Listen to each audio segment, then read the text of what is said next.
101 question है कि अकबर के बारे में जानकारी देने वाली कौन सी एक ऐतिहासिक रचना है।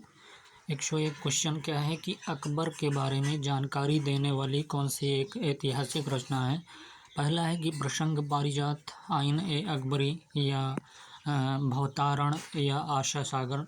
तो अकबर के बारे में जानकारी देने वाली कौन सी एक ऐतिहासिक रचना है, तो इसमें से बी सही है। आइन ए अकबरी जो है ये जो है अकबर के बारे में जानकारी देने वाली ऐतिहासिक रचना है। आईने एक अकबरी एक 16वीं शताब्दी का ग्रंथ है। इसकी रचना जो है अकबर के एक नवरत्न दरबारी जो हैं अबुल फजल ने की थी। तो अकबर के बारे में जानकारी देने वाली कौन सी एक ऐतिहासिक रचना है, तो आईने अकबरी जो है एक 16वीं शताब्दी का ग्रंथ है। इसकी रचना जो है अकबर के ही एक नवरत्न दरबारी अबुल फजल ने की थी। अगला क्वेश्चन है 102 कि वर्णों के मेल या जोड़ को क्या कहते हैं। विसर्ग कहते हैं या संधि विच्छेद कहते हैं या संधि या वाक्य। वर्णों के मेल या जोड़ को क्या कहते हैं, तो इसका सही जवाब क्या है, सी सही जवाब है, संधि कहते हैं। वर्णों के मेल या जोड़ को क्या कहते हैं, संधि कहते हैं। वर्णों के मेल या जोड़ को संधि कहते हैं। दो वर्णों के मेल से होने वाले विकार परिवर्तन को संधि कहते हैं। वर्णों के आधार पर संधि के 3 भेद होते हैं। पहला नंबर स्वर संधि, दूसरा व्यंजन संधि और तीसरा विसर्ग संधि।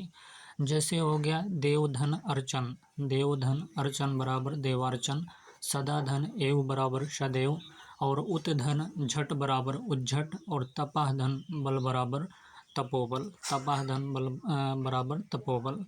103 क्वेश्चन है कि प्रसाद युग से पूर्व जो है मैथिली शरण गुप्त का कौन सा नाटक आया था।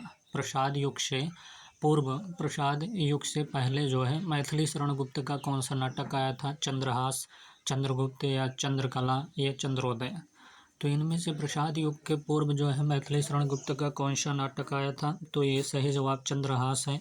प्रसाद युग से पूर्व जो है मैथिली शरण गुप्त का चंद्रहास नाटक आया था। मैथिली शरण गुप्त जी के 5 मौलिक नाटक हैं। पहला अनग है, चंद्रहास है और तिलोत्तमा है, निष्क्रिय, प्रतिरोध है और विसर्जन। कौन कौन से हैं, अनग है पहला, दूसरा चंद्रहास और तीसरा नंबर तिलोत्तमा है। चौथा नंबर है निष्क्रिय, प्रतिरोध है और चौथा विसर्जन है। तो अनग, चंद्रहास, तिलोत्तमा, निष्क्रिय, प्रतिरोध और विसर्जन, ये 5 मौलिक नाटक हैं मैथिली शरण गुप्त जी के। और चंद्रहास भी इनकी जो है रचना है। प्रसाद युग से पूर्व जो है ये नाटक आया था।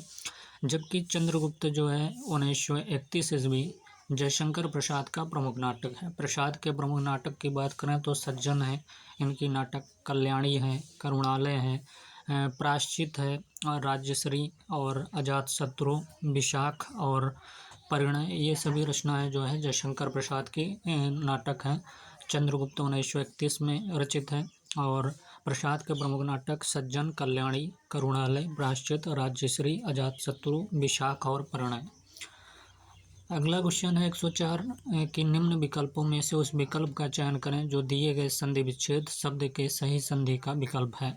राजधन ऋषि बराबर राजर्षि होगा, या रजि श्री होगा, या राजधन ऋषि होगा, या राजसी होगा। तो राजधन ऋषि का संधि विच्छेद होगा राजर्षि, ये सही है। शब्द विकल्प जो है राजर्षि है। राजर्षि जो है गुण स्वर संधि का उदाहरण है। इसके अनुसार यदि छोटा और बड़ा आ के बाद बड़ी ई ऊ और छोटा ऊ और बड़ा ऊ री आए तो क्रमशः ए ओ अर हो जाते हैं। जैसे कि देवधन इंद्र बराबर देवेंद्र, तो इसमें आ प्लस ई लगा है, देव में आ और इंद्र में ई लगा है तो बराबर ए होगा। वीरधन उचित बराबर वीरोचित, इसमें आ प्लस ओ बराबर ओ। राजा धन ऋषि बराबर राजर्षि, आ धन रि बराबर अर। 105 क्वेश्चन है कि हिंदी साहित्य का इतिहास किस विद्वान की अमर कृति है। नंदुलारे वाजपेयी, बाबू श्याम सुंदर दास, रामचंद्र शुक्ल, हजारी प्रसाद द्विवेदी।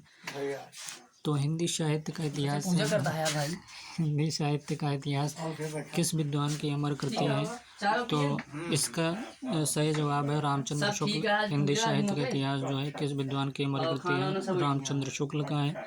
आचार्य रामचंद्र शुक्ल की अमर कृति है। आचार्य शुक्ल जी ने इसे हिंदी शब्द सागर की भूमिका के रूप में लिखा था, जिसे बाद में स्वतंत्र पुस्तक के रूप में सन 1929 में प्रकाशित किया गया। तो 105 नंबर है कि हिंदी साहित्य का इतिहास किस विद्वान की अमर कृति है, तो रामचंद्र शुक्ल की जो है हिंदी साहित्य का इतिहास जो है और ये 1929 ईस्वी में प्रकाशित किया गया। साहित्य इतिहास से संबंधित अन्य लेखक एवं पुस्तकें अगर नलिन बिलोचन शर्मा की देखें तो साहित्य का इतिहास दर्शन है। सुमन राजे का हिंदी साहित्य का आधा इतिहास है।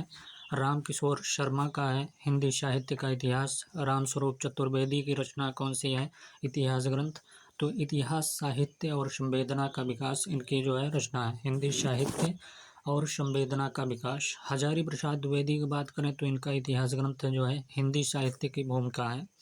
तो नलिन बिलोचन शर्मा का इतिहास ग्रंथ साहित्य का इतिहास दर्शन है। साहित्य का इतिहास दर्शन किसका है, नलिन बिलोचन शर्मा का है। सुमन राजे की बात करें तो इनकी हिंदी साहित्य का आधा इतिहास है, सुमन राजे का। राम किशोर शर्मा की बात करें तो हिंदी साहित्य का इतिहास है इनकी रचना राम किशोर शर्मा की। और राम स्वरूप चतुर्वेदी की बात करें तो हिंदी साहित्य और संवेदना का विकास, हिंदी साहित्य और संवेदना का विकास जो है राम स्वरूप चतुर्वेदी की रचना है। हजारी प्रसाद द्विवेदी की कौन सी रचना है, हिंदी साहित्य की भूमिका हजारी प्रसाद द्विवेदी की रचना है। और हिंदी साहित्य का इतिहास जो है ये रामचंद्र शुक्ल का है और यह जो है सन 1929 ईस्वी में प्रकाशित हुआ था। आचार्य शुक्ल ने इसे हिंदी शब्द सागर की भूमिका के रूप में लिखा था, जिसे बाद में स्वतंत्र पुस्तक के रूप में सन 1929 ईस्वी में प्रकाशित किया गया। तो नलिन बिलोचन शर्मा का साहित्य का इतिहास दर्शन, सुमन राजे का हिंदी साहित्य का आधा इतिहास, राम किशोर शर्मा का हिंदी साहित्य का इतिहास और हिंदी साहित्य का इतिहास रामचंद्र शुक्ल का भी है, राम किशोर शर्मा का भी। राम स्वरूप चतुर्वेदी का हिंदी साहित्य और संवेदना का विकास और हजारी प्रसाद द्विवेदी का है हिंदी साहित्य की भूमिका। अगला क्वेश्चन है, निम्न विकल्पों में से कौन सा गुण संधि का सही विकल्प है, महिष, गजानन, राम अवतार या पुरुषोत्तम।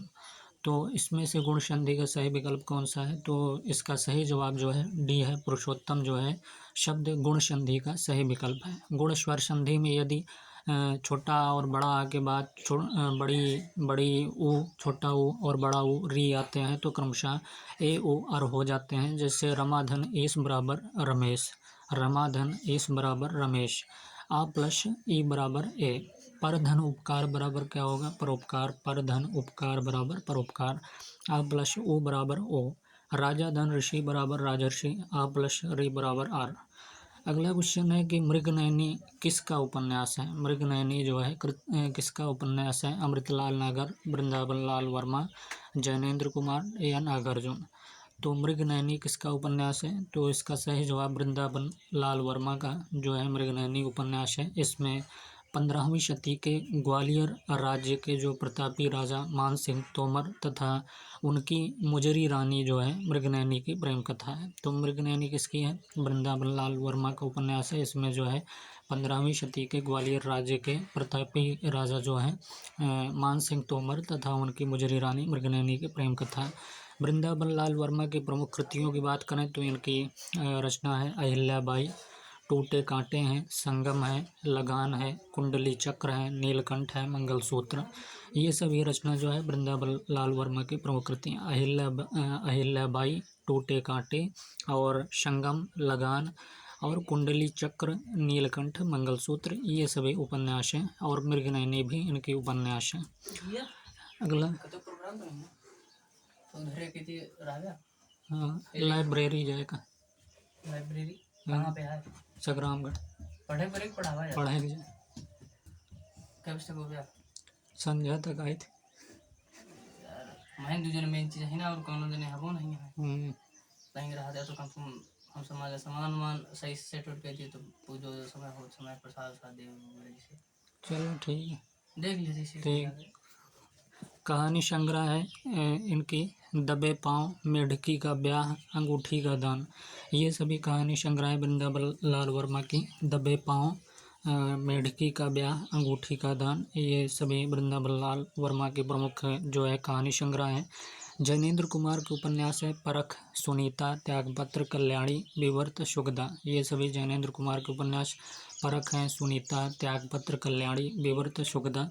कहानी संग्रह इनकी जैनेन्द्र कुमार की है फांसी है, कहानी संग्रह फांसी। नीलम, नीलम देश की राजकन्या है। पाजेब है।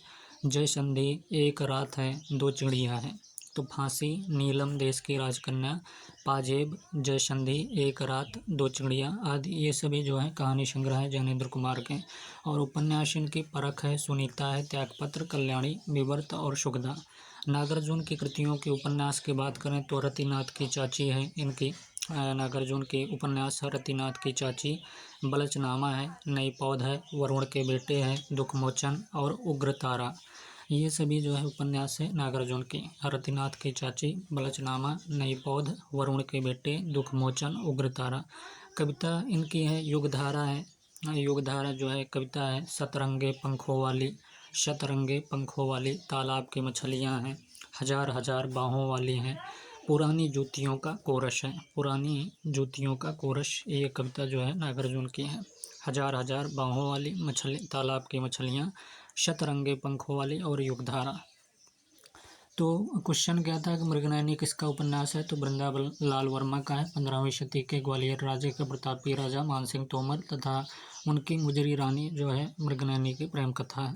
अगला क्वेश्चन, निम्न में से कौन सा एक संस्मरण जो है महादेवी वर्मा द्वारा लिखित नहीं है। इनमें से एक संस्मरण जो है महादेवी वर्मा द्वारा लिखित नहीं है। मेरा परिवार, पथ के साथी, स्मारिका, वे जीते कैसे हैं। तो कौन सी ऐसी जो संस्मरण है जो महादेवी वर्मा द्वारा लिखित नहीं है, तो डी सही है कि वे जीते कैसे हैं। वे जीते कैसे हैं महादेवी वर्मा द्वारा लिखित संस्मरण नहीं है, बल्कि जबकि मेरा परिवार हो गया इनका संस्मरण, पथ के साथी हो गया और स्मारिका भी इनके संस्मरण है। स्मारिका, पथ के साथी, मेरा परिवार, ये सभी जो संस्मरण है महादेवी वर्मा की हैं। काव्य की बात करें तो निहार है इनकी, रश्मि है, नीरजा है, शांतिगीत, दीपशिखा, नीलांबरा आदि ये सभी जो है कविता जो है महादेवी वर्मा की हैं। निहार, रश्मि, नीरजा और शांतिगीत, दीपशिखा, नीलांबरा आदि। रेखा चित्र की बात करें तो रेखा चित्र में अतीत के चलचित्र, स्मृति की रेखाएं, अतीत के चलचित्र, स्मृति की रेखाएं, ये सभी रेखा चित्र हैं महादेवी वर्मा के। महादेवी वर्मा के काव्य में उपस्थित विरह वेदना और भावनात्मक गहनता के चलते ही उन्हें आधुनिक युग की मीरा कहा गया। महादेवी वर्मा के काव्य में उपस्थित विरह वेदना और भावनात्मक गहनता के चलते ही उन्हें आधुनिक युग की मीरा कहा गया। 109 क्वेश्चन है कि किस कवि की दानशीलता की तुलना कर्ण की दानशीलता के साथ की जाती है। कह रहा है कि किस कवि की दानशीलता की तुलना जो है कर्ण की दानशीलता के साथ की जाती है। रहीम की, भूषण की या देव की या बिहारी की। प्रश्न है कि किस कवि की दानशीलता की तुलना जो है कर्ण की दानशीलता के साथ की जाती है। तो इसका सही जवाब जो है ये है रहीम। रहीम जो है कवि की दानशीलता की तुलना जो है कर्ण की दानशीलता के साथ की जाती है। रहीम की दानशीलता की तुलना जो है कर्ण की दानशीलता के साथ की जाती है। इनका पूरा नाम जो है अब्दुर रहीम खान खाना था। इनका पूरा नाम क्या है, अब्दुर रहीम खान खाना था। ये अकबर के क्या थे, दरबारी कवि थे। इनकी प्रमुख कृतियों की बात करें तो रहीम सतसई है, श्रृंगार सतसई, मदनाष्टक है, रास पंचाध्यायी है, बरवे नायिका। ये सभी रचना जो है रहीम दास की रचना है। रहीम सतसई और श्रृंगार सतसई, मदनाष्टक, रास पंचाध्यायी, बरवे नायिका। रहीम की रचनाओं का संग्रह जो है रहीम रत्नावली के नाम से प्रकाशित हुआ। तो रहीम की रचनाओं का संग्रह किस नाम से, रहीम रत्नावली के नाम से प्रकाशित हुआ। तो प्रश्न था कि किस कवि की दानशीलता की तुलना कर्ण की दानशीलता के साथ की जाती है, तो रहीम है। और इनकी रचना जो है रहीम सतसई, श्रृंगार सतसई, मदनाष्टक, रास पंचाध्यायी, बरवे नायिका है। रहीम की रचनाओं का संग्रह जो है रहीम रत्नावली के नाम से प्रकाशित हुआ। 110 क्वेश्चन है कि पृथ्वीराज रासों में वीर रस के साथ कौन सा रस है। शांत रस, श्रृंगार रस, भक्ति रस, करुण रस। तो वीर रस के साथ साथ जो है पृथ्वीराज रासों में और कौन सा रस है, तो श्रृंगार रस है, बी सही है। पृथ्वीराज रसों में वीर रस के साथ जो है श्रृंगार रस है। पृथ्वीराज रसों के रचनाकार जो हैं चंद बरदाई हैं। इसकी कथा जो है सुख और सुखी संवाद के रूप में प्रस्तुत है। इसकी कथा क्या है? सुख और सुखी संवाद के रूप में प्रस्तुत है। राम कुमार वर्मा ने लिखा है कि पृथ्वीराज रासो डिंगल साहित्य का सर्वप्रथम प्रबंधात्मक काव्य कहा जाता है। चंद हिंदी साहित्य को सर्वप्रथम महाकवि माना गया है। तो राम कुमार वर्मा क्या लिखते हैं कि पृथ्वीराज रासो जो है डिंगल साहित्य का सर्वप्रथम प्रबंधात्मक काव्य कहा जाता है। चंद जो है हिंदी साहित्य के सर्वप्रथम महाकवि माना गया है। 111 क्वेश्चन है कि श्रावकाचार में दोहों की संख्या कितनी है? श्रावकाचार में दोहों की संख्या बतानी है। 240 है, 255, 270 या 250। तो श्रावकाचार जो है दोहों की संख्या कितनी है? तो श्रावकाचार की बात करें तो ये रचना है देवसेन की, आचार्य देवसेन इसके रचयिता हैं श्रावकाचार की। और दोहों की संख्या कितनी है? तो 250 है, 250 दोहा है इसमें। यह जो है एक प्रमुख जैन ग्रंथ है और इसके रचयिता कौन है? आचार्य देवसेन है।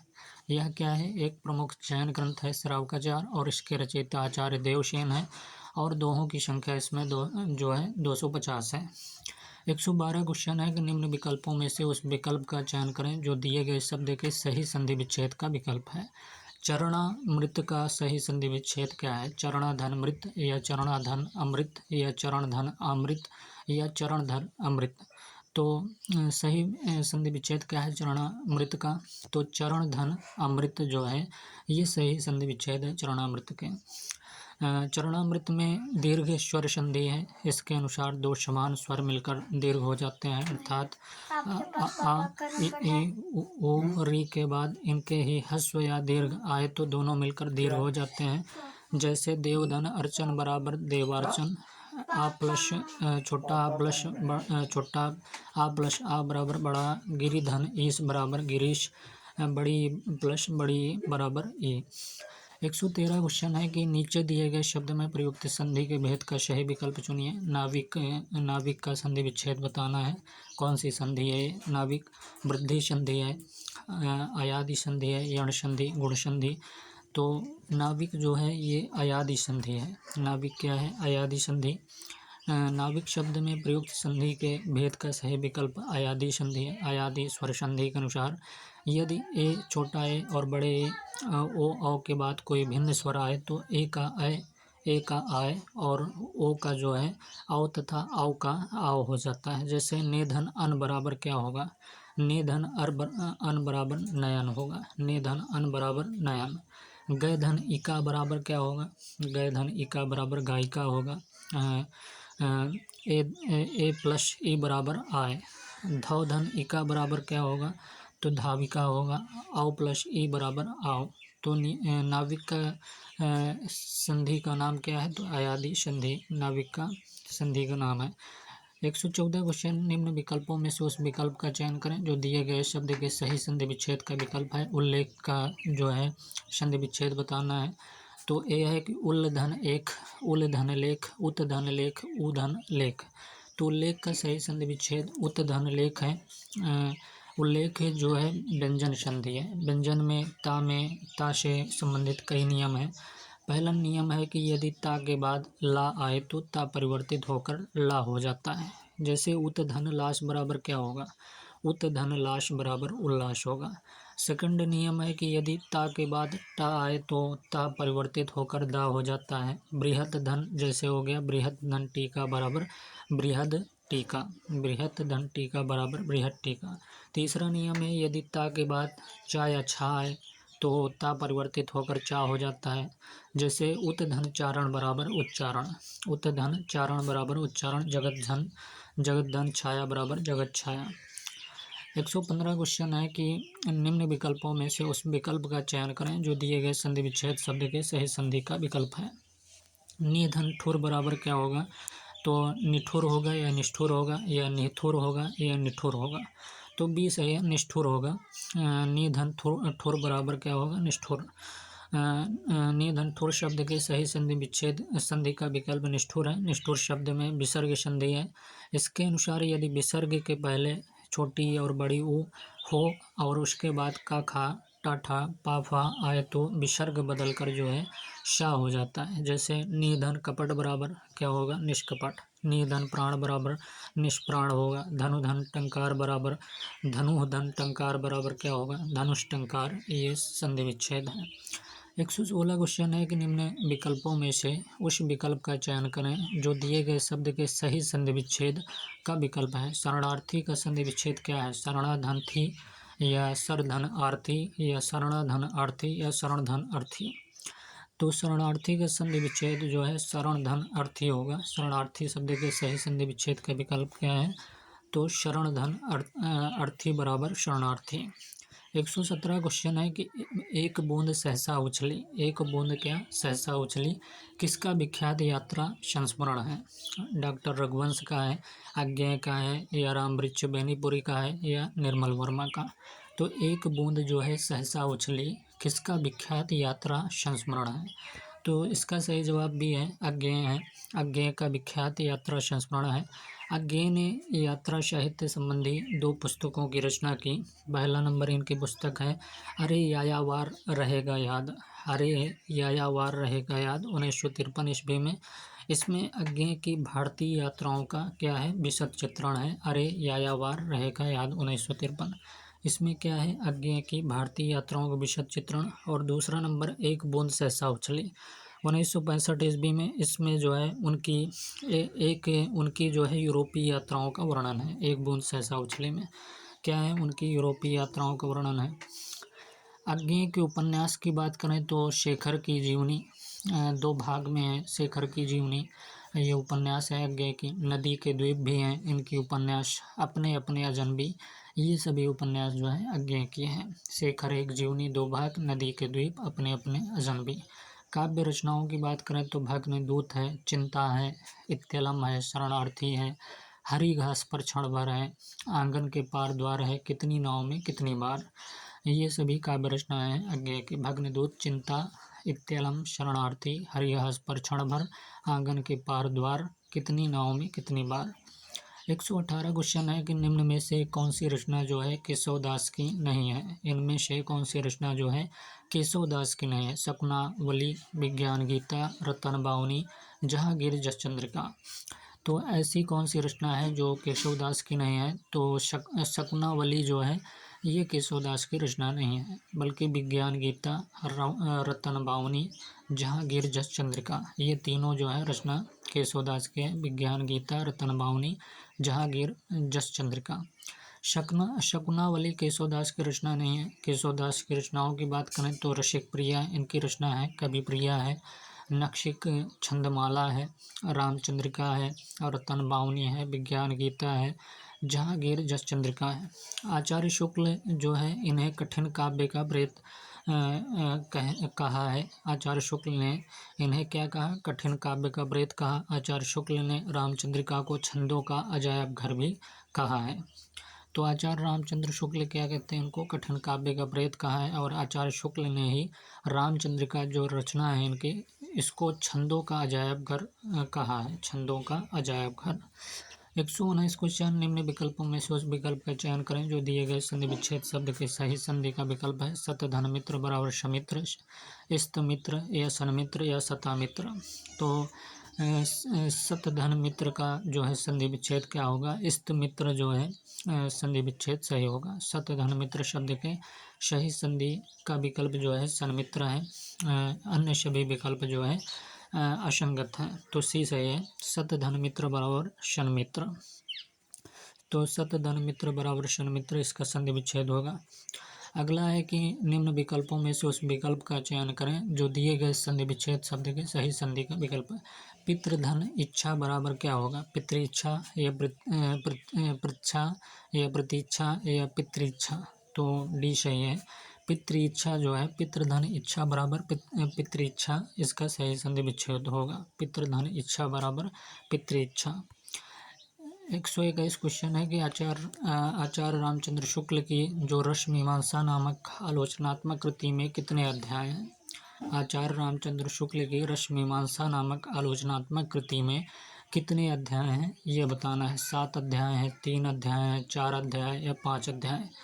तो आचार्य रामचंद्र शुक्ल की रसमीमांसा नामक आलोचनात्मक कृति में कितने अध्याय हैं, तो इसका सही जवाब जो है डी है, 5 अध्याय हैं रश्मिमांसा में आचार्य रामचंद्र शुक्ल की आलोचनात्मक कृति में।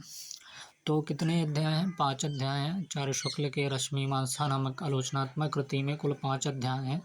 आचार्य शुक्ल की अन्य कृतियों की बात करें तो इनकी कृति है सूर है, तुलसी है, जायसी पर की गई आलोचना भी है, और काव्य में रहस्यवाद है, काव्य में अभिव्यंजनावाद और रश्मिमांसा, ये सभी रचना जो है आचार्य शुक्ल की हैं। कौन कौन से? सूर हैं, तुलसी, जायसी पर की गई आलोचना, काव्य में रहस्यवाद, काव्य में अभिव्यंजनावाद और रश्मिमांसा। निबंध की बात करें इनकी तो चिंतामणि है और मित्रता जो है निबंध है। और हिंदी साहित्य का इतिहास जो है 1929 ईस्वी उनका ऐतिहासिक ग्रंथ है। किसका? आचार्य रामचंद्र शुक्ल का। तो इसमें प्रश्न पूछा गया था कि आचार्य रामचंद्र शुक्ल की रश्मिमांसा जो नामक आलोचनात्मक कृति है इसमें कितने अध्याय हैं? तो 5 अध्याय हमने बताया।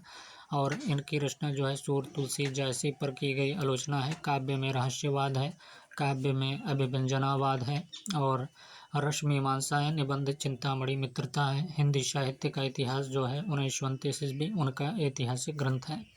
122 क्वेश्चन है कि कौन सा एक कविता संग्रह जो है सर्वेश्वर दयाल सक्सेना द्वारा रचित नहीं है? इनमें से ऐसी कौन सी कविता संग्रह है जो सर्वेश्वर दयाल सक्सेना द्वारा रचित नहीं है? तो अपने सामने, खूंटियों पर टंगे लोग, काठ की घंटियाँ या कुआनो नदी। तो इनमें से कौन सी ऐसी रचना है जो सर्वेश्वर दयाल सक्सेना द्वारा रचित कविता संग्रह नहीं है? तो इसका सही जवाब ए है, अपने सामने जो है ये जो है सर्वेश्वर दयाल सक्सेना द्वारा रचित नहीं है अपने सामने। बल्कि इनकी रचना जो है खूंटियों पर टंगे लोग हैं, खूंटियों पर टंगे लोग हैं, काठ की घंटियाँ हैं, कुआनो नदी है, ये सभी जो है कविताएं सर्वेश्वर दयाल सक्सेना की हैं। अपने सामने कविता संग्रह सर्वेश्वर दयाल सक्सेना द्वारा रचित नहीं है। यह जो है कुंवर नारायण की काव्य की रचना है। अब तो अपने सामने जो है ये कुंवर नारायण की काव्य की रचना है अपने सामने। जबकि खूंटियों पर टंगे लोग, काठ की घंटियाँ, कुआनो नदी और जंगल का दर्द, बांस का पुल और गर्म हवाएं, मेघ आए, एक सूनी नाव आदि इनके काव्य हैं। कौन कौन से? खूंटियों पर टंगे लोग, काठ की घंटियाँ, कुआनो नदी, जंगल का दर्द, बांस का पुल और गर्म हवाएं, मेघ आए, एक सूनी नाव आदि इनके क्या हैं? काव्य संग्रह है सर्वेश्वर दयाल सक्सेना के। पागल कुत्तों का मसीहा जो है लघु उपन्यास है इनकी। पागल कुत्तों का मसीहा जो है लघु उपन्यास है इनकी। अंधेरों पर अंधेरा जो है ये भी उपन्यास है इनकी। अंधेरों पर अंधेरा, कच्ची सड़क। और नाटक की बात करें इनकी तो बकरी जो है 1974 ईस्वी में रचित है इनकी नाटक। लड़ाई भी है इनकी नाटक 1969 ईस्वी में। गरीबी हटाओ भी है 1981 ईस्वी में। ये सभी नाटक हैं। तो बकरी, लड़ाई, गरीबी हटाओ।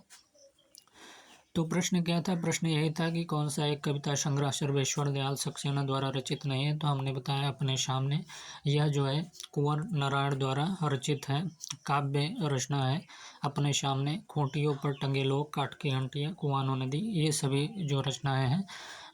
जंगल का दर्द, बांस का पुल, गर्म हवाएं, मेघ आए, एक सूनी नाव आदि इनके काव्य हैं। और पागल कुत्तों का मसीहा जो है लघु उपन्यास है। अंधेरे पर अंधेरा, कच्ची सड़क, ये सभी उपन्यास हैं। नाटक की बात करें तो बकरी है, लड़ाई है, गरीबी हटाओ, ये सभी जो है नाटक हैं। 123 क्वेश्चन है कि अखिल भारतीय हिंदी संस्था संघ की स्थापना किसने की? अखिल भारतीय हिंदी संस्था संघ की स्थापना किसने की? भारत सरकार ने या मॉरिशस सरकार ने, हरियाणा सरकार ने या श्रीलंका सरकार? तो भारत सरकार ने अखिल भारतीय हिंदी संस्था संघ की स्थापना की। 4 अगस्त 1964 ईस्वी को भारत सरकार के शिक्षा मंत्रालय के प्रयत्न तथा हिंदी प्रचार करने वाली परीक्षा मान्यता प्राप्त संस्थाओं के सहयोग से दिल्ली में इस संघ की स्थापना की गई, अखिल भारतीय हिंदी संस्था संघ की। अगला क्वेश्चन है 124 की आवारा मसीहा किसके द्वारा लिखित जीवनी है? रामविलास शर्मा, विष्णु प्रभाकर, मदन गोपाल, अमृत राय। तो इसका सही जवाब विष्णु प्रभाकर है। जो है आवारा मसीहा के लेखक हैं। और रचित प्रसिद्ध बंगला लेखक जो है शरत चंद्र चट्टोपाध्याय की जीवनी है आवारा मसीहा। किसकी जीवनी है? शरत चंद्र चट्टोपाध्याय की जीवनी, बंगला लेखक हैं ये। कुछ प्रमुख जीवनियाँ अगर देखें, शिवरानी देवी ने लिखा है प्रेमचंद घर में। शिवरानी देवी ने क्या लिखा? जीवनी प्रेमचंद घर में। मदन गोपाल ने क्या लिखा? कलम का मजदूर जो है मदन गोपाल ने जीवनी लिखा। और राहुल संकृत्यायन की बात करें तो ये जीवनी लिखते हैं स्टालिन। पहला नंबर स्टालिन लिखते हैं, दूसरा कार्ल मार्क्स लिखते हैं राहुल संकृत्यायन, तीसरा लेनिन और मार्वो, चौथा मार्वो है। तो स्टालिन, कार्ल मार्क्स, लेनिन और मार्वो ये सभी जो है जीवनी राहुल संकृत्यायन ने लिखा। रामविलास शर्मा की जो है रचना है निराला की साहित्य साधना, जो है रामविलास शर्मा की रचना 3 भाग में है ये। इस पर इन्हें जो है 1970 में साहित्य अकादमी पुरस्कार मिला। निराला की साहित्य साधना 3 भाग में रामविलास शर्मा को 1970 में साहित्य अकादमी पुरस्कार मिला। अगला क्वेश्चन है कि 125 की हनुमान की पूंछ में लगन न पाई, हनुमान की पूंछ में लगन न पाई, आगी लंका आगी, हनुमान के पूंछ में लगन न पाई, आग लंका शीघ्र जल गई, गए निशाचर भागी में कौन सा अलंकार है? उत्प्रेक्षा अलंकार है, मानवीकरण अलंकार है, विभावना अलंकार या अतिशयोक्ति अलंकार? हनुमान की पूंछ में लगन न पाई, आगी लंका शीघ्र जल गई, गए निशाचर भागी। तो ये अतिशयोक्ति अलंकार है, डी सही है। कौन से अलंकार है? अतिशयोक्ति अलंकार है इसमें। 126 क्वेश्चन है कि किस तिथि को हिंदी को राष्ट्रभाषा के रूप में स्वीकार किया गया? 15 अगस्त 1947, 14 सितंबर 1949, 30 जनवरी 1948, 26 जनवरी 1950। तो 20 है 14 सितंबर जो है 1949 को जो है हिंदी को राष्ट्रभाषा के रूप में स्वीकार किया गया। कब? 14 सितंबर 1949 को हिंदी को देश की राजभाषा बनाने का फैसला लिया गया। संविधान सभा ने हिंदी को देश की राजभाषा बनाने का फैसला लिया गया 14 सितंबर 1949 को। पहला हिंदी दिवस की बात करें तो 1953 ईस्वी में मनाया गया था। और हर साल जो है 14 सितंबर को देश में हिंदी दिवस मनाया जाता है। कब मनाया जाता है? 14 सितंबर को। और पहला हिंदी दिवस कब मनाया गया? 1953 ईस्वी में मनाया गया। आज़ादी के बाद 14 सितंबर 1949 को संविधान सभा ने हिंदी को देश की राजभाषा बनाने का फैसला लिया था। अगला क्वेश्चन है कि हिंदी का सुकुमार कवि किसे कहा जाता है? जयशंकर प्रसाद को, अज्ञेय को, नरेंद्र शर्मा को या सुमित्रानंदन पंत को? तो हिंदी का सुकुमार कवि किसे कहा जाता है? तो इसका सही जवाब सुमित्रानंदन पंत है, डी सही है। हिंदी का सुकुमार कवि जो है सुमित्रानंदन पंत को कहा जाता है। पंत जी हिंदी साहित्य के छायावादी युग के 4 प्रमुख स्तंभों में से एक थे। पंत की प्रमुख रचनाएं युगवाणी है, बेड़ा है, लोकायतन है, पल्लव है, ग्रंथि, गुंजन, ग्राम्य, युगांत, कला और बूढ़ा चांद। तो इनकी कौन कौन सी रचना है? युगवाणी, बेड़ा, लोकायतन, पल्लव, ग्रंथि, गुंजन, ग्राम्य, युगांत, कला और बूढ़ा चांद। कला और बूढ़ा चांद पर इन्हें जो है साहित्य अकादमी पुरस्कार मिला था सुमित्रानंदन पंत को। कला और बूढ़ा चांद पर इन्हें साहित्य अकादमी पुरस्कार मिला था। 128 क्वेश्चन है कि सीता वनवास से संबंधित काव्य रचना कौन सी है? सीता वनवास से संबंधित तो महाप्रस्थान है, या संशय की एक रात है, या प्रवाद पर्व है, या सबरी। तो सीता वनवास से संबंधित काव्य रचना कौन सी है? तो प्रवाद पर्व जो है इसका विकल्प सही है, प्रवाद पर्व। प्रवाद पर्व जो है सीता वनवास से संबंधित काव्य रचना कौन सी है? प्रवाद पर्व है, जिसके रचनाकार कौन है? नरेश मेहता है। प्रवाद पर्व के कौन रचनाकार है? तो नरेश मेहता है। और यह जो है सीता वनवास से संबंधित काव्य रचना है प्रवाद पर्व। नरेश मेहता की कृतियाँ जो है अरण्या है। कौन कौन सी कृतियाँ हैं नरेश मेहता की? तो अरण्या और उत्तर कथा है, कितना अकेला, आकाश है, और पुरुष है, बोलने दो चीड़ को, हम अनिकेतन और महाप्रस्थान। ये सभी जो है नरेश मेहता की कृतियाँ हैं। कौन कौन सी? अरण्या, उत्तर कथा, कितना अकेला, आकाश, पुरुष बोलने दो चिड़ को, पुरुष है बोलने दो चिड़ को, हम अनिकेतन और महाप्रस्थान, ये सभी जो है नरेश मेहता की कृतियाँ। अरण्य, उत्तर कथा, कितना अकेला आकाश, पुरुष, बोलने दो चिड़ को, हम अनिकेतन, महाप्रस्थान आदि। तो प्रश्न क्या था कि सीता वनवास से संबंधित काव्य रचना कौन सी है? तो प्रभात पर्व है, और यह इसके रचनाकार जो है नरेश मेहता है प्रभात पर्व के। 129 क्वेश्चन है कि रसा रसा रसा रसापक कर्षक दोषा, रसापक जो है कर्षक दोषा अर्थात रस के अपकर्षक दोष कहलाते हैं। रस के संबंध यह वाक्य किसके द्वारा कथित है? आचार्य रामचंद्र शुक्ल, भवानी प्रसाद मिश्र, आचार्य विश्वनाथ या आचार्य मम्मट। तो पकर्षक दोषा अर्थात रस के अपकर्षक दोष कहलाते हैं। रस के संबंध में यह वाक्य किसके द्वारा कथित है? तो इसका सही जवाब जो है सी है, आचार्य विश्वनाथ जो है ये कहते हैं कि पाकर्षक दोषा अर्थात रस के अपकर्षक दोष कहलाते हैं। यह वाक्य जो है आचार्य विश्वनाथ ने कहा था। भरत मुनि के रससूत्र के अनुसार अगर देखें तो विभावा, अनुभाव, व्यभिचारी, संयोगा, दृष्ट निष्पत्ति है। तो ये भरत मुनि के रससूत्र के अनुसार है कि विभावा, अनुभाव, व्यभिचारी, संयोगा, दृष्ट निष्पत्ति है। विश्वनाथ है वाक्यम रसात्मकम काव्यम, वाक्यम रसात्मकम काव्यम, और वामन की जो है दीप्त रसत्वम कांति है। वामन की क्या है? दीप्त रसत्वम कांति है। तो रसापकर्षक दोषा जो है ये आचार्य विश्वनाथ का है, मतलब अर्थात रस के अपकर्षक दोष कहलाते हैं।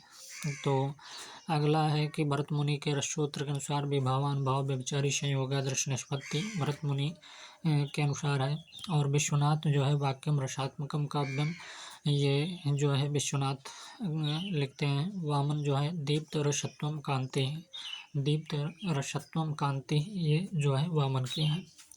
130 क्वेश्चन है कि जिन स्वरों के उच्चारण में ह्रस्व स्वरों से लगभग 3 गुना अधिक समय लगता है उन्हें क्या कहते हैं? मात्र कहते हैं, ह्रस्व कहते हैं, प्लुत कहते हैं या दीर्घ कहते हैं। जिन स्वरों के उच्चारण में ह्रस्व स्वरों से लगभग 3 गुना अधिक समय लगता है उन्हें क्या कहते हैं? तो उन्हें जो है प्लुत कहते हैं, कि जिन स्वरों के उच्चारण से ह्रस्व स्वरों से लगभग 3 गुना अधिक समय लगता है उन्हें क्या कहते हैं? प्लुत कहते हैं। अगला क्वेश्चन है 131 क्वेश्चन कि फोर्ट विलियम कॉलेज कहाँ स्थित है? दिल्ली में, कोलकाता में, बिहार में या चेन्नई में? तो फोर्ट विलियम कॉलेज कोलकाता में स्थित है। फोर्ट विलियम कॉलेज की स्थापना जो है 4 मई 1800 ईस्वी को लॉर्ड वेलेज़ली ने कलकत्ता में की थी, 4 मई 1800 ईस्वी को। इसका उद्देश्य क्या था? कि भारतीय नौकरशाहों को भारतीय भाषा का ज्ञान कराना था। इसका उद्देश्य भारतीय नौकरशाहों को भारतीय भाषा का ज्ञान कराना था। 132 क्वेश्चन है कि काशी से प्रकाशित होने वाली साहित्यिक पत्रिका कौन सी थी? काशी से प्रकाशित होने वाली साहित्यिक पत्रिका इनमें से कौन सी थी? इंदु थी, अभ्युदय थी, या मतवाला, या कर्मवीर? तो आपको बताना है काशी से प्रकाशित होने वाली साहित्यिक पत्रिका कौन सी थी। तो इसका सही जवाब जो है ए है। इंदु जो है काशी से प्रकाशित होने वाली साहित्यिक पत्रिका थी। कौन सी? इंदु। काशी से प्रकाशित होने वाली साहित्यिक पत्रिका इंदु थी। इंदु पत्रिका के संपादक कौन है? तो अंबिका प्रसाद गुप्त थे जो है इंदु पत्रिका के संपादक, और ये काशी से प्रकाशित होती थी। जबकि अभ्युदय की बात करें तो साप्ताहिक, अभ्युदय क्या है? साप्ताहिक है, को मदन मोहन मालवीय इलाहाबाद से प्रकाशित करते थे। कौन करता था? मदन मोहन मालवीय जी इलाहाबाद से प्रकाशित करते थे अभ्युदय, और यह क्या है? साप्ताहिक पत्रिका है। कर्मवीर की बात करें तो 1920 ईस्वी को जबलपुर से माधवराव सप्रे की प्रेरणा से इसका प्रकाशन हुआ। क्या? कर्मवीर माधवराव सप्रे की प्रेरणा से इसका प्रकाशन हुआ 1920 को जबलपुर से। मतवाला की बात करें तो 1923 ईस्वी कलकत्ता से निकाला जाता था। मतवाला को 1923 ईस्वी को कलकत्ता से निकाला जाता था। तो काशी से प्रकाशित होने वाली साहित्यिक पत्रिका इंदु है, और इंदु पत्रिका के संपादक जो है अंबिका प्रसाद गुप्त थे। जबकि अभ्युदय जो है साप्ताहिक मदन मोहन मालवीय इलाहाबाद से प्रकाशित करते थे। कर्मवीर जो है यह जबलपुर से 1920 ईस्वी, और माधवराव सप्रे की प्रेरणा से इसका प्रकाशन हुआ जो है कर्मवीर का। मतवाला 1923 ईस्वी को कलकत्ता से निकाला जाता था। अगला क्वेश्चन है 133, कौन सी बोली का कोई साहित्य नहीं? ऐसी कौन सी बोली है जिसका कोई साहित्य जो है नहीं है? मैथिली का, बघेली का, हरियाणवी का या भोजपुरी का? तो इनमें से कौन सी जो है बोली है कि उसका कोई साहित्य नहीं है, उसका कोई साहित्य नहीं? तो बी सही है, बघेली का जो है कोई साहित्य नहीं है। बघेली बोली का कोई साहित्य नहीं, यह हिंदी की एक बोली है जो भारत के बघेलखंड क्षेत्र में बोली जाती है। यह मध्य प्रदेश के जो है रीवा हो गया, सतना हो गया, सीधी हो गया, उमरिया एवं शहडोल में तथा छत्तीसगढ़ के जो है बिलासपुर एवं कोरिया जनपदों में बोली जाती है। इसे बघेलखंडी रिमही या रिवाई भी कहा जाता है। इसे क्या कहा जाता है? बघेलखंडी, रिमही या रिवाई भी कहा जाता है। तो ऐसी कौन सी बोली है जो इसका कोई साहित्य नहीं है? तो बघेली बोली का, बल्कि मैथिली, हरियाणवी और भोजपुरी इसका साहित्य है, और बघेली का जो है कोई साहित्य नहीं है। और यह हिंदी की एक बोली है जो भारत के बघेलखंड क्षेत्र में बोली जाती है, और यह मध्य प्रदेश के रीवा, सतना, सीधी, उमरिया एवं शहडोल में तथा छत्तीसगढ़ के बिलासपुर एवं कोरिया जनपदों में बोली जाती है। इसे बघेलखंडी, रिमही एवं रिवाई भी कहा जाता है। 134 क्वेश्चन है कि हिंदी भाषा का कौन सा पत्र जो है इंग्लैंड से प्रकाशित होता था? हिंदी भाषा का ऐसा कौन सा पत्र है जो इंग्लैंड से प्रकाशित होता था? देश हितैषी, भारत मित्र, हिंदुस्तान या मित्र विलास? तो हिंदुस्तान जो है ये जो है इंग्लैंड से प्रकाशित होता था यह पत्र।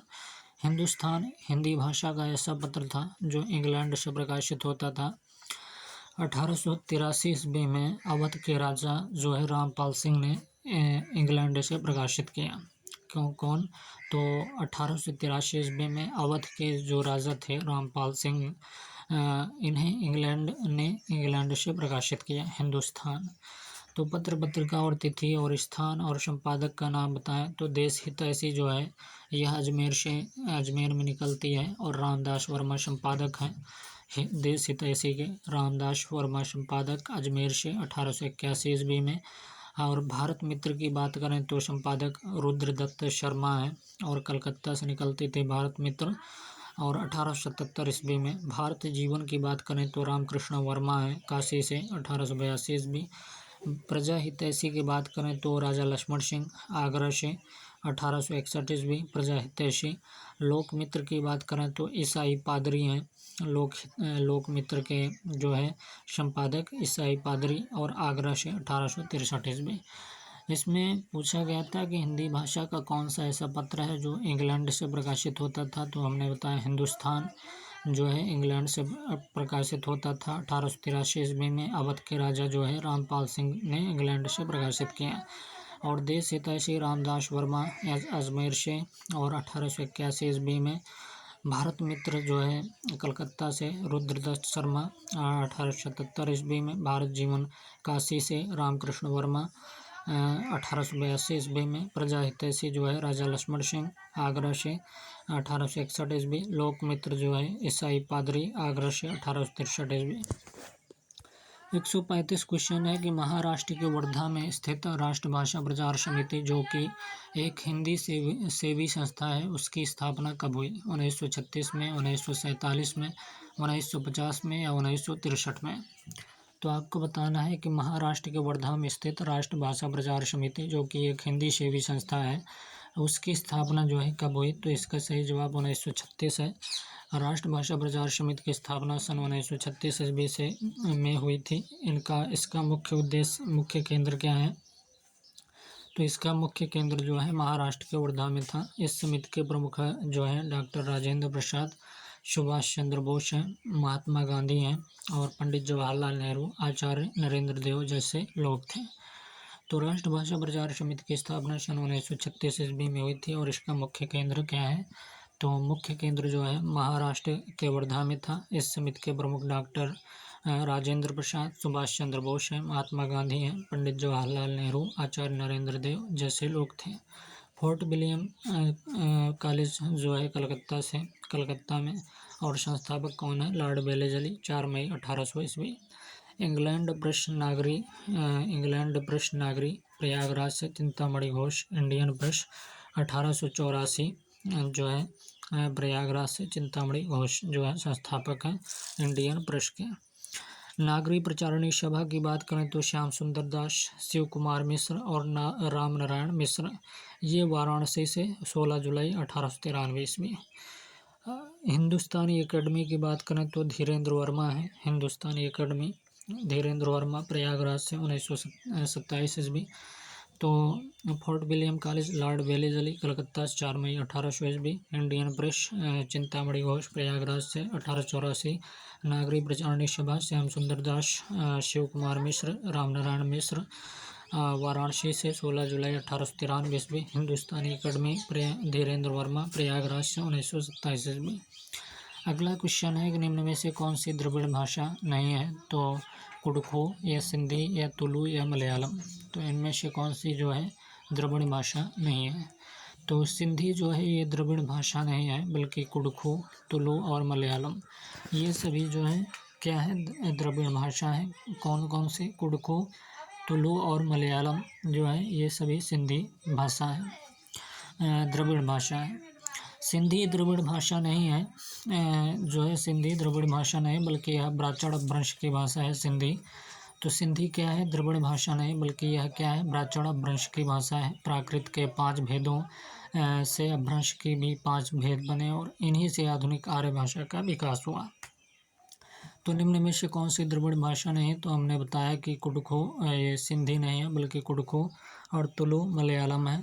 और सिंधी जो है बल्कि यह ब्राह्मण अपभ्रंश की भाषा है सिंधी। और प्राकृत के 5 भेदों से अपभ्रंश के भी 5 भेद बने और इन्हीं से आधुनिक आर्य भाषा का विकास हुआ। पहला नंबर है शौरसेनी अपभ्रंश, इसमें जो है पश्चिमी हिंदी, राजस्थानी हिंदी, गुजराती हिंदी आता है। महाराष्ट्रीय अपभ्रंश में मराठी आता है।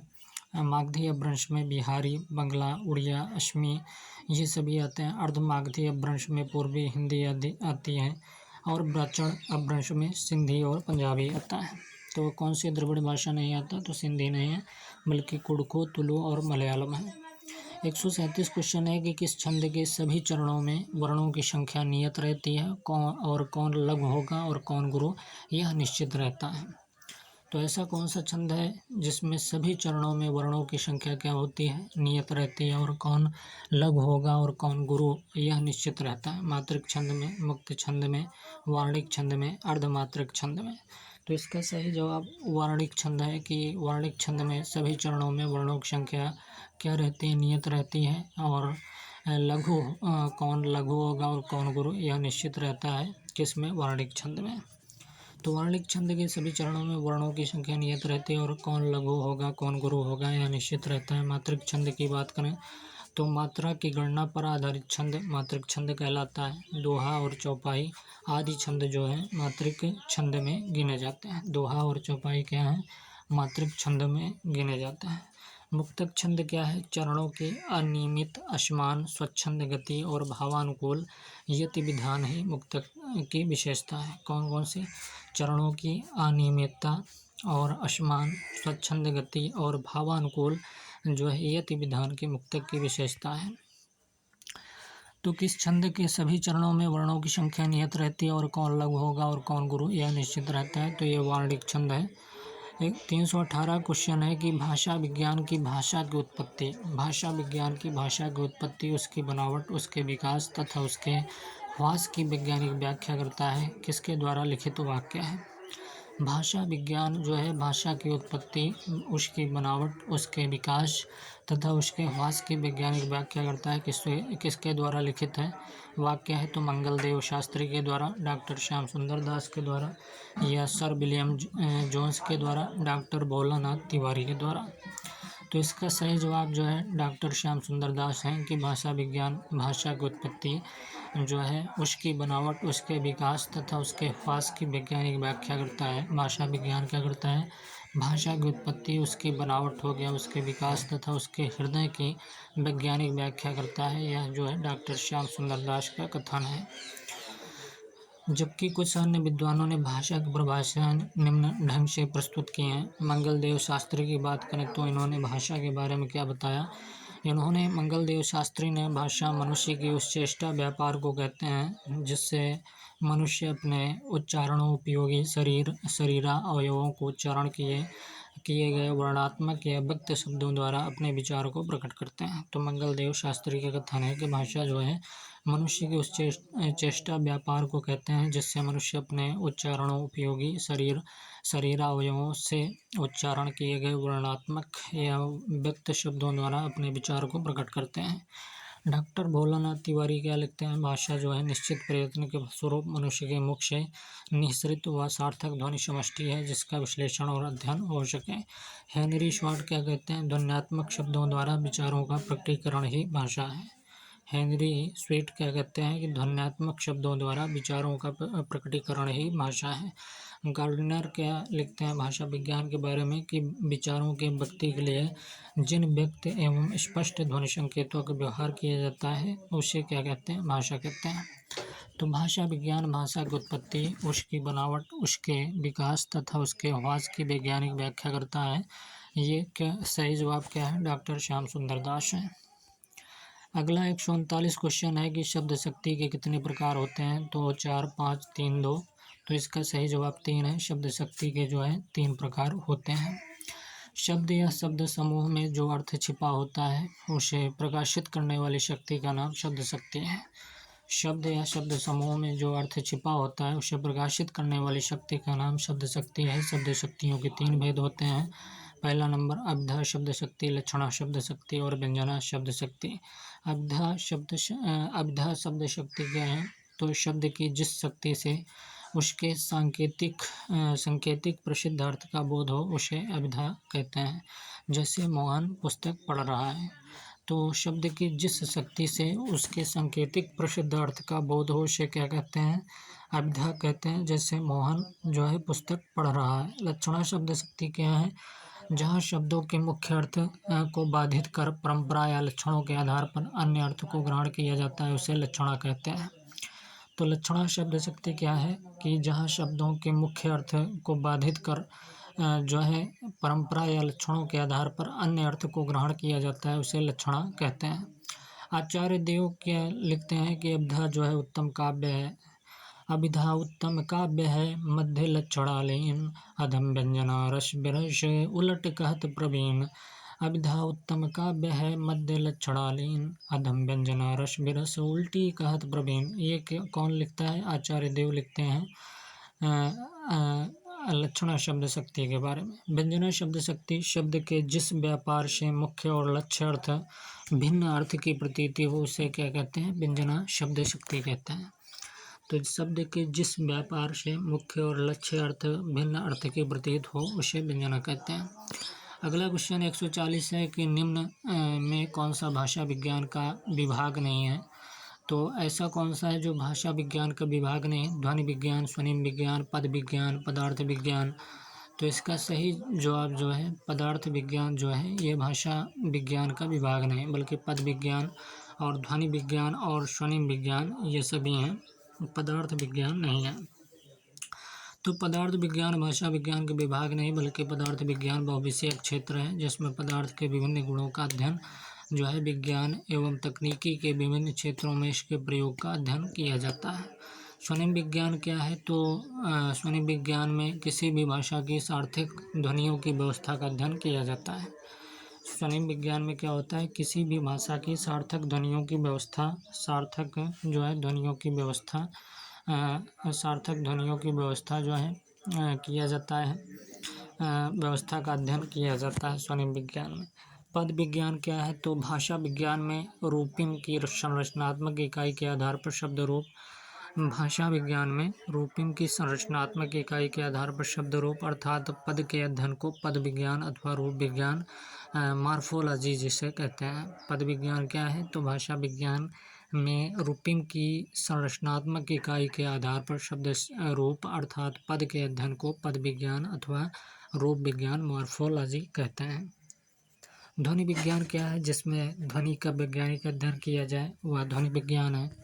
तो प्रश्न क्या था, कौन सा भाषा विज्ञान का विभाग नहीं है, तो पदार्थ विज्ञान नहीं, ध्वनि विज्ञान, स्वनिम विज्ञान, पद विज्ञान ये सभी हैं। 141 क्वेश्चन है कि निम्नलिखित में से दृश्य और श्रव्य माध्यम कौन सा है? आलेख लेखन, विज्ञापन लेखन, रेडियो प्रसारण, दूरदर्शन। तो दूरदर्शन है। दूरदर्शन दृश्य और श्रव्य माध्यम है। वे प्रक्रियाएं जिनमें दृश्य तथा श्रव्य इंद्रियां सक्रिय होकर भाग लेते हैं दृश्य श्रव्य साधन कहलाते हैं। चूँकि आलेख लेखन, विज्ञापन लेखन और रेडियो प्रसारण में दृश्य और श्रव्य की क्रियाओं के साथ साथ नहीं होती, अतः ये सभी विकल्प जो है असंगत है। अगला क्वेश्चन है कि निम्न में से पुरुषोत्तम दास टंडन के साथ और किस लेखक ने पत्र व पत्रकार नामक पुस्तक लिखी? तो पुरुषोत्तम दास टंडन के साथ जो है और किस लेखक ने पत्र व पत्रकार नामक पुस्तक लिखी है? राजा राम मोहन राय या कमलापति त्रिपाठी, अंबिका प्रसाद वाजपेयी या भटनागर जी। तो पुरुषोत्तम दास टंडन के साथ किस लेखक ने जो है पत्र व पत्रिका नामक पुस्तक लिखी है? तो ये कमलापति त्रिपाठी। इसका सही जवाब है पत्र और पत्रकार। पत्र व पत्रकार है। पत्र व पत्रकार नामक पुस्तक लिखी है किसने? पुरुषोत्तम दास टंडन के साथ और किस लेखक ने? तो पत्र और पत्रकार जो है, पत्र व पत्रकार जो है ये कमलापति त्रिपाठी ने लिखा था और पुरुषोत्तम दास टंडन भी लिखे हैं। 143 से क्वेश्चन है कि रति, ह्वास, शोक आदि स्थायी भावों को प्रकाशित या व्यक्त करने वाली आश्रय की चेष्टाएं क्या कहलाती हैं? अनुभाव, विभाव या संचारी भाव, स्थायी भाव। तो रति, ह्वास, शोक आदि स्थायी भावों को प्रकाशित या व्यक्त करने वाली आश्रय की चेष्टाएं क्या कहलाती हैं? तो अनुभाव कहलाती हैं। जबकि विभाव का अर्थ क्या है? विशेष रूप से अर्थ को जगह देने वाला। स्थायी भाव मन में सोए रहते हैं और विभाव ही उन्हें जागृत अथवा तीव्र करते हैं। संचारी भाव क्या है? तो संचारी भाव मन में समान रूप से संचरण करने वाले भावों को संचारी भाव कहते हैं।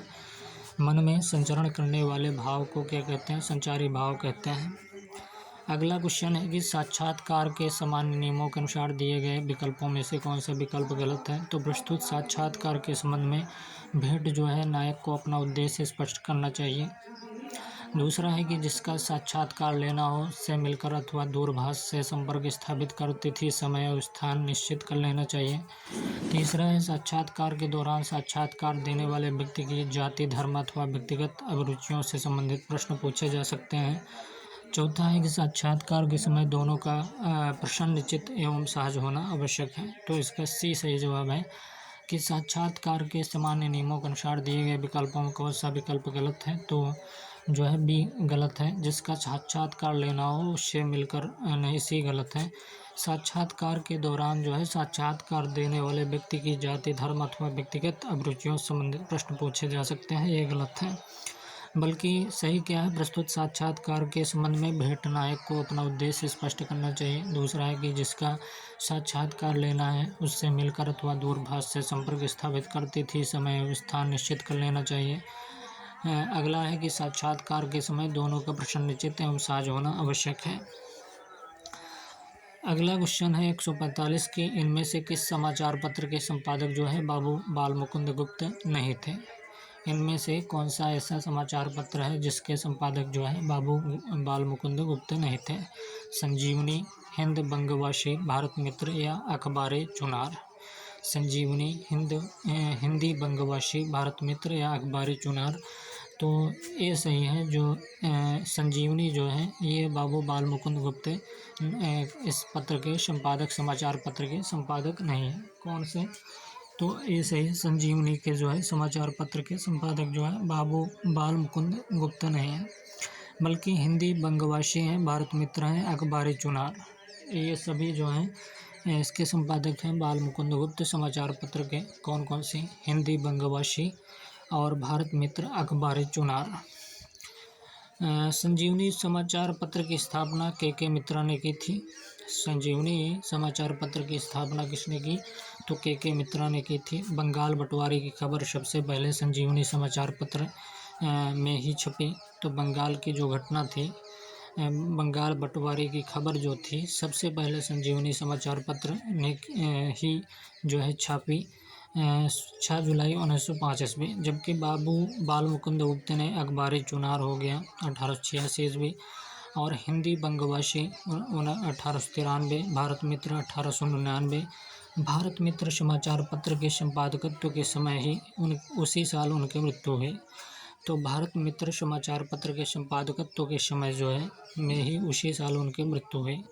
तो इसमें से प्रश्न था कि इनमें से किस समाचार पत्र के संपादक बाबू बाल मुकुंद गुप्त ने? तो संजीवनी। और इसकी स्थापना जो है के मित्रा ने की थी। संजीवनी की बंगाल बंटवारे की खबर सबसे पहले संजीवनी समाचार पत्र ने ही छापी 6 जुलाई 1905 ईस्वी। और हिंदी बंगवासी भारत मित्र और अखबार चुनार, ये सभी जो है संपादक समाचार पत्र के बाबू बाल मुकुंद गुप्त हैं। और इनके अखबार चुनार हैं हिंदी बंगवासी भारत मित्र 1899। भारत मित्र समाचार पत्र के संपादकत्व के समय ही उसी साल उनकी जो है मृत्यु हुई। अगला क्वेश्चन है कि निबंध लेखक अपने मन की प्रवृत्ति के अनुसार, निबंध लेखक जो है अपने मन के प्रवृत्ति के अनुसार स्वच्छंद गति से इधर उधर फूटी हुई सूत्र शाखाओं पर विचरता चलता है। किसके द्वारा लिखित वाक्य है? निबंध लेखक जो है अपने मन की प्रवृत्ति के अनुसार स्वच्छंद गति से इधर उधर फूटी हुई सूत्र शाखाओं पर विचरता चलता है। तो यह धर्मवीर भारती कथन है चंद्रधर शर्मा गुलेरी, आचार्य रामचंद्र शुक्ल या नंदुलारी वाजपेयी। तो इसका सही जवाब सी है, आचार्य रामचंद्र शुक्ल कहते हैं कि निबंध लेखक जो है अपने मन की प्रवृत्ति के अनुसार स्वच्छंद गति से इधर उधर फूटी हुई सूत्र शाखाओं पर विचरता चलता है। तो ये आचार्य रामचंद्र शुक्ल द्वारा लिखित वाक्य हैं। निबंध से संबंधित कुछ अन्य परिभाषाएं। आचार्य शुक्ल जो है, यदि गद्य कवियों या लेखकों की कसौटी है तो निबंध जो है गद्य की कसौटी। भाषा की पूर्ण शक्ति का विकास निबंधों में ही सबसे अधिक संभव होता है। बाबू गुलाब राय क्या लिखते हैं? निबंध उस गद्य रचना को कहते हैं जिसमें सीमित आकार के भीतर किसी विषय का वर्णन या प्रतिपादन, एक विशेष निजीपन, स्वच्छंदता, सौष्ठव और सजीवता तथा आवश्यक जो है संगीत व सभ्यता के साथ किया गया हो। पाश्चात्य साहित्य में निबंध के जो है प्रवर्तक फ्रांसीसी विद्वान मानतेन हैं। पाश्चात्य साहित्य में निबंध के प्रवर्तक कौन है? तो फ्रांसीसी विद्वान जो है कौन है? मानतेन है। हिंदी साहित्य में बालकृष्ण भट्ट निबंध के जनक कहे जाते हैं। हिंदी साहित्य में बालकृष्ण भट्ट क्या कहे जाते हैं? तो हिंदी बालकृष्ण भट्ट जो है निबंध के जनक कहे जाते हैं। बालकृष्ण भट्ट निबंध के क्या कहे जाते हैं? जनक कहे जाते हैं। तो प्रश्न था कि निबंध लेखक अपने मन की प्रवृत्ति के अनुसार स्वच्छंद गति से इधर उधर फूटी हुई सूत्र शाखाओं पर विचरता चलता है। किसके द्वारा लिखित वाक्य है? तो हमने बताया आचार्य रामचंद्र शुक्ल के द्वारा। 147 क्वेश्चन है कि हिंदी पत्रकारिता का पहला चरण कब से कब तक के समय को कह सकते हैं? तो हिंदी पत्रकारिता का पहला चरण जो है कब से कब तक के समय को कह सकते हैं? तो 1926 ईस्वी से 1973, 1826 से 73, 1726 से 73, 1800 से 1826 ईस्वी तक।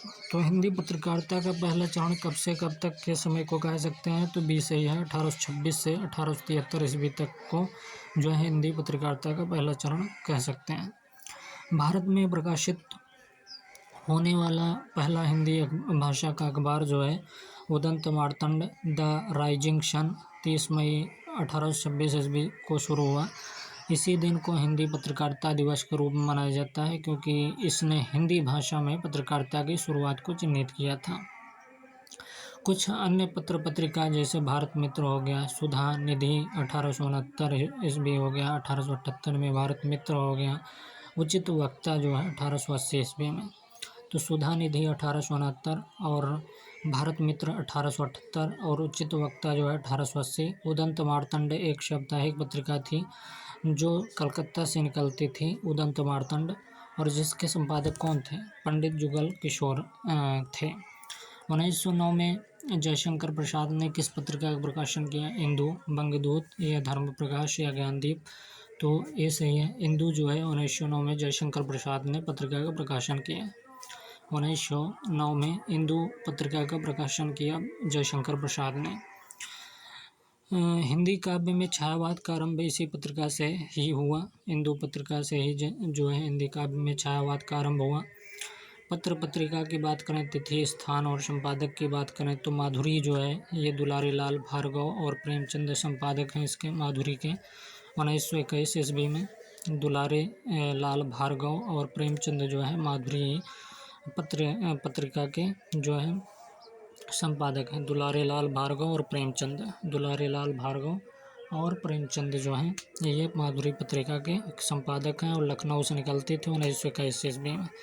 कल्याणी की बात करें तो हनुमान प्रसाद पोद्दार जो हैं ये कल्याणी के संपादक हैं, गोरखपुर से निकलते थे 1927 ईस्वी में। और बात करें भारत की बात करें तो यह ज्योति प्रसाद मिश्र हैं इसके संपादक, और इलाहाबाद से निकलती थी 1930 ईस्वी में। भारत जो है किसके द्वारा, तो ज्योति प्रसाद मिश्र संपादक, और इलाहाबाद से। बंगदूत की बात करें तो राजा राम मोहन राय कलकत्ता से 1829 ईस्वी। प्रसाद की प्रारंभिक रचनाएं हिंदू पत्रिका में छपती थी। हिंदू पत्रिका को सरस्वती पत्रिका का विरोधी बताया जाता है। तो प्रसाद की प्रारंभिक रचनाएं हिंदू पत्रिका में छपती थी। हिंदू पत्रिका को जो है सरस्वती पत्रिका का विरोधी बताया जाता है। हिंदू पत्रिका को क्या माना जाता है, तो सरस्वती पत्रिका का विरोधी बताया जाता है। 149 क्वेश्चन है कि छंद में नियमित वर्ण या मात्रा पर सांस लेने के लिए रुकना पड़ता है। इस रुकने के स्थान को क्या कहते हैं, यति, विषम, तुक, मुक्त। तो छंद में नियमित वर्ण या मात्रा पर सांस लेने के लिए रुकना पड़ता है। इस रुकने के स्थान को क्या कहते हैं, यति कहते हैं। ए सही है, क्या कहते हैं, यति कहते हैं। जबकि तुक जो है छंदों के पदांत में, जबकि तुक क्या होता है, छंदों के पदांत में जो अक्षरों की समानता पाई जाते हैं उन्हें तुक कहते हैं। छंद शब्द संस्कृत के छिदि धातु से बना है। छंद शब्द जो है संस्कृत के छिदि धातु से बना है। छिदि का अर्थ है ढकना, आच्छादित करना। सर्वप्रथम छंद की चर्चा जो है ऋग्वेद में आई है। जिन रचनाओं में वर्ण, मात्रा, गणना तथा यति, गति से संबंध विशिष्ट नियमों से नियोजित पद्य रचना छंद कहलाती है। 150 क्वेश्चन है कि चारुचंद्र की चंचल किरणें खेल रही थी जलथल में। चारुचंद्र की चंचल किरणें खेल रही थी जलथल में, कौन सा अलंकार है, अनुप्रास अलंकार या यमक अलंकार या रूपक अलंकार या पुनरुक्ति अलंकार। तो अनुप्रास अलंकार है। चारुचंद्र की चंचल किरणें खेल रही थी जलथल में, उक्त पंक्ति में अनुप्रास अलंकार है। यहाँ चा तथा ला वर्णों की आवृत्ति बार बार होने के कारण यहाँ क्या है, अनुप्रास अलंकार है। यहाँ क्या है, अनुप्रास अलंकार।